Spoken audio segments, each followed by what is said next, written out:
So yesterday I talked to you about what gambling disorder actually looks like. So today I'm talking about episode 2, which is what betting actually does to your brain, the psychiatry behind the addiction. And I'll do this with the following outline: introduction, the dopamine system, how betting hijacks the brain, tolerance and escalation, withdrawal, the role of unregulated advertising, comorbidities, what are the problems that come with gambling disorder, reflection, conclusion, and that will be all. Introduction.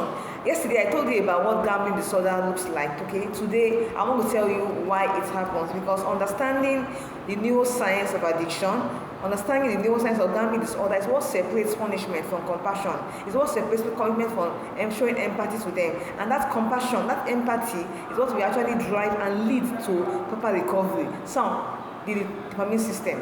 The human brain has a reward system called the dopamine system. It's described as a network of structures that release a chemical called dopamine. When we do something that is pleasurable or achieve something, when you eat a very tasty meal, your brain releases dopamine. When you achieve a goal, you receive an award, you're being praised.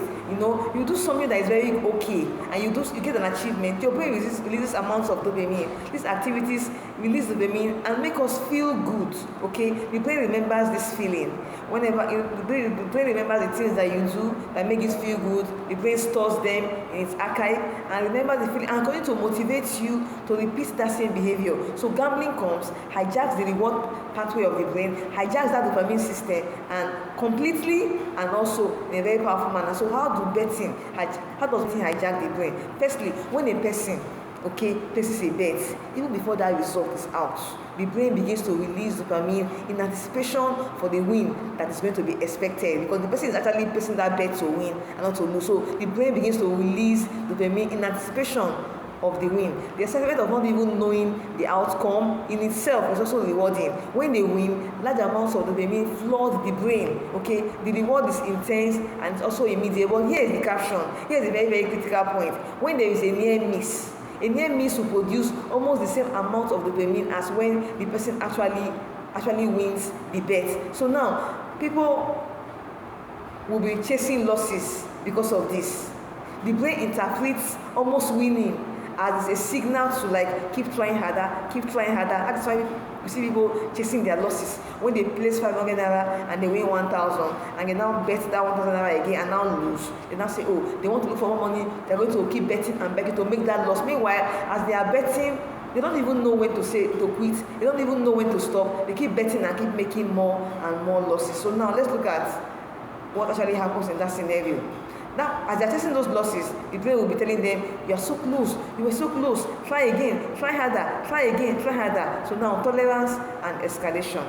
Just like with drugs, with psychoactive substances, the brain adapts to repeated dopamine spikes from gambling. The brain is able to adapt to it. Over time, the same bet will produce less excitement. Somebody bets 500 naira and wins 1,000 is very, very much excited.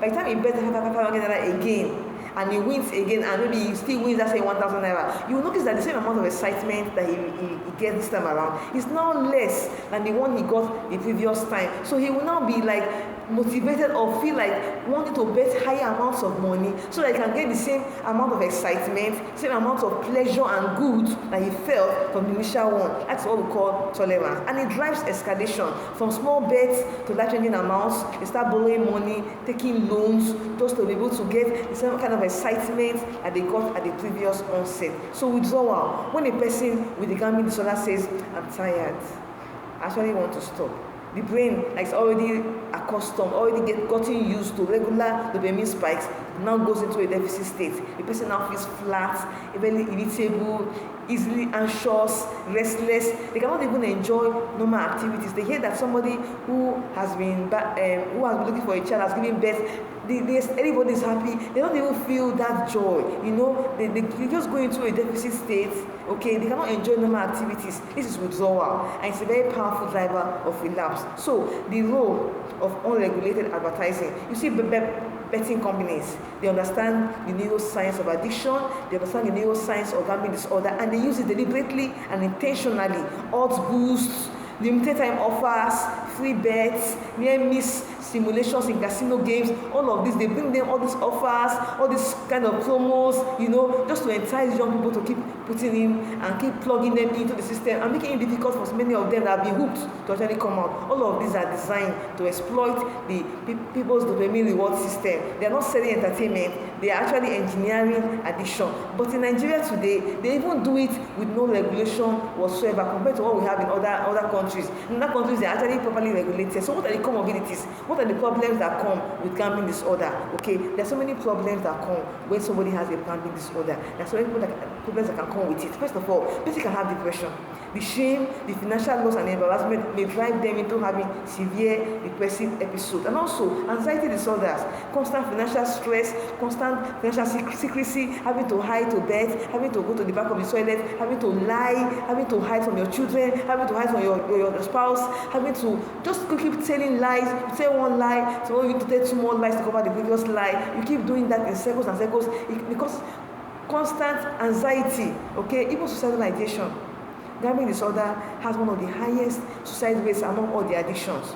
So that is because of the amount of losses that they may receive. Some people did MMM, some people do Ponzi schemes, and people put in money in online betting and different kinds of betting. When they lose, some of them want to take their lives because of the risk that is involved, because they don't even know where they're going to get money again to even pay back all that they have lost. Okay, even substance use. Many people use alcohol or even other psychoactive substances to cope with gambling losses. How do they cope? How do they somebody's school fees is gone, house rent is gone. How do they cope? Relationship breakdown. This can lead to so many divorce cases, separations, family conflict, loss of trust is broken. How do you restore it back? So many problems. A once peaceful home now becomes a home that is characterized with stress and strain. A once peaceful home now becomes a home that is full of turmoil, heat, up and down, no peace.